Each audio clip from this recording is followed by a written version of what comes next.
Cameroon, Bandung, Africa, Bandung, to the world, Bandung. Salut les amis, bienvenue sur votre plateforme ici, c'est votre humble serviteur, votre frère, l'homme le plus noir sur la terre, qui n'a jamais existé, c'est moi bien sûr. Appelez-moi désormais Sa Majesté Sénateur Clétus. Les amis, tant qu'on n'a pas fini de gagner notre combat, tant qu'on n'a pas fini de sécuriser nos frontières, tant qu'on n'a pas fini de dompter ceux qui veulent nous maintenir dans le sous-développement, on ne va pas dormir. On ne va pas dormir. Parce que dormir actuellement là, c'est de créer une situation de lâcheté contre nous.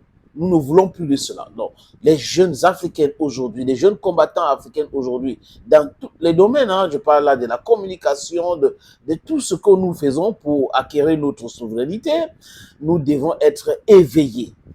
Et sachez aussi que l'impérialisme, c'est un mauvais élève, très très mauvais élève. Vous savez que les gens qui ont habitué leur industrie dans le vol, dans le pillage, qui baissent les prix par rapport aux stratégies de déstabilisation de l'Afrique, ne peuvent pas accepter que les Africains se séparent d'eux, du moins demandent un traitement équitable, demandent un partenariat gagnant-gagnant. Ils veulent un partenariat gagnant de leur côté et payant de l'autre côté. C'est pour cette raison qu'ils insistent dans la déstabilisation. Et la France d'Emmanuel Macron, les amis, a très mal. Vous avez vu vous-même, lors de son discours devant les ambassadeurs, le discours de fin d'année d'Emmanuel Macron devant les ambassadeurs. Emmanuel Macron a étalé non seulement sa stupidité, mais son immoralité. Emmanuel Macron a étalé toutes les différentes stratégies françaises, sans toutefois le vouloir, de la déstabilisation du monde entier, surtout l'Afrique, les amis, parce que c'est l'Afrique qui nous intéresse. C'est pour cette raison que je dis souvent ici, à chaque fois que nous analysons ce différents sujets-là, nous devons regarder ça avec les yeux de l'Africaine que nous sommes, avec le prisme de l'Africaine que nous sommes. Rappelez-vous, l'année dernière, au début de l'année dernière, le président Ibrahim Traoré, l'homme le plus populaire, l'homme le plus aimé d'Afrique, je dis ça comme ça, l'homme le plus aimé d'Afrique, le politicien le plus aimé d'Afrique, avait dit clairement, vertement, les archives sont là, les amis, que la Côte d'Ivoire, avec la France, sont en train de préparer la déstabilisation. Et ils ont même essayé, que dis-je, ils ont même essayé la déstabilisation du Burkina Faso et ils continuent de vouloir déstabiliser le Burkina Faso. Ça ne vient pas de moi, ça n'émane pas de moi, ça émane d'Ibrahim Traoré, l'homme qui est plus renseigné que moi. Et il avait aussi vertement accusé le Bénin. Donc le Bénin de qui? Patrice Talon. Quand vous regardez la Côte d'Ivoire d'Alassane Dramane Ouattara, le Bénin de Patrice Talon, vous comprenez pourquoi nous sommes en train de combattre ces deux gars. Ces dirigeants sont des dirigeants inféodés. Ils pensent qu'ils sont même plus français qu'africains. Patrice Talon, dans sa tête, il pense qu'il est français.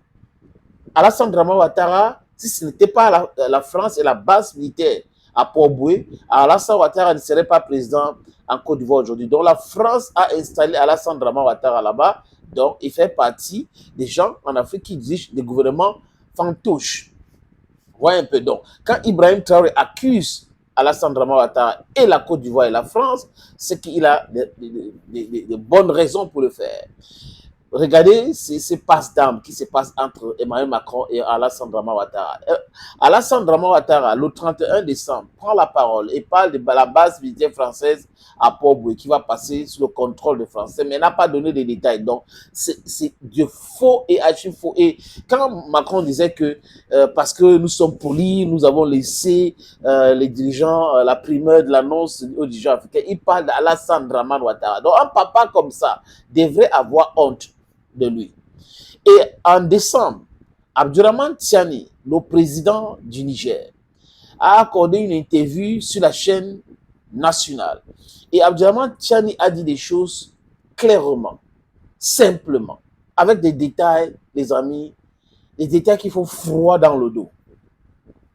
Il a dit que la base militaire française à Port-Boué sert à entraîner, préparer des rebelles pour pouvoir déstabiliser non seulement le Niger, mais le Sahel.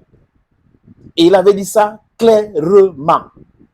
C'est en français facile. Tous les dirigeants que je cite là n'ont pas parlé le gros français. Ils communiquent avec le peuple. Donc, ils parlent le langage que le peuple peut bien comprendre. Tout le monde peut bien comprendre. Le commun des mortels peut comprendre. Et il avait aussi donné des détails sur des bases d'entraînement au niveau du Bénin pour la déstabilisation du Sahel.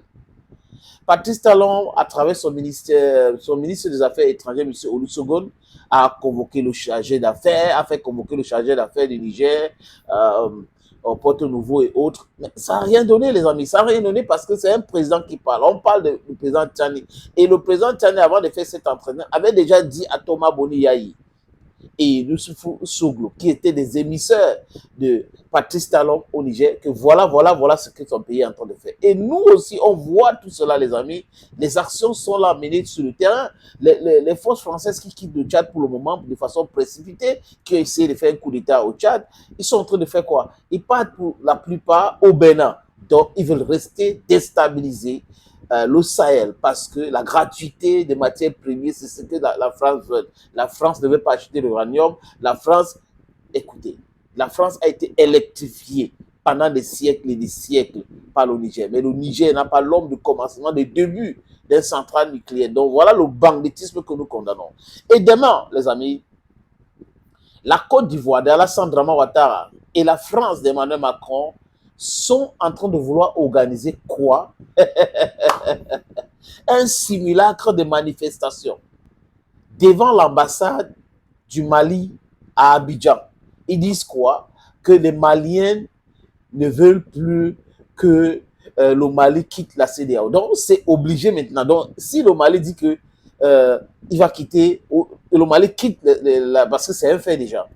C'est à Alassane Ouattara et à Emmanuel Macron de venir organiser les manifestations pour obliger le Mali de rester. Donc, la manifestation que Alassane Draman Ouattara, je pèse mes mots, hein, les amis, c'est Alassane Draman Ouattara et Emmanuel Macron qui veulent manipuler l'opinion publique mondiale, africaine d'abord et internationale, en disant voilà les Maliens qui ne veulent pas que les autorités quittent la CEDEAO. Les Maliens, dans leur immense majorité, ne veulent plus qu'on les parle de la CEDEAO. Donc, chers manipulateurs, vous qui voulez aller manifester demain devant l'ambassade du Mali en Côte d'Ivoire, sachez qu'on vous a à l'œil déjà. On sait qui est derrière cette manipulation saudite honteuse. Monsieur Alassane Ouattara, vous ne pouvez plus continuer à manipuler les Africains. C'est fini. L'époque là est revenue.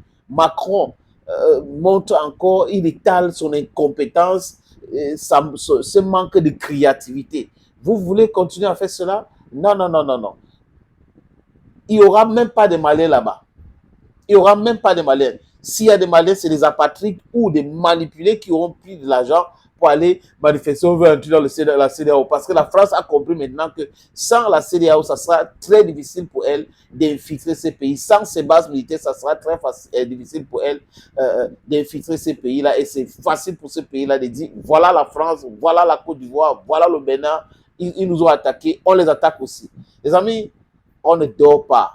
On ne dort pas. Nous allons condamner, communiquer, diluer, déconstruire les mensonges.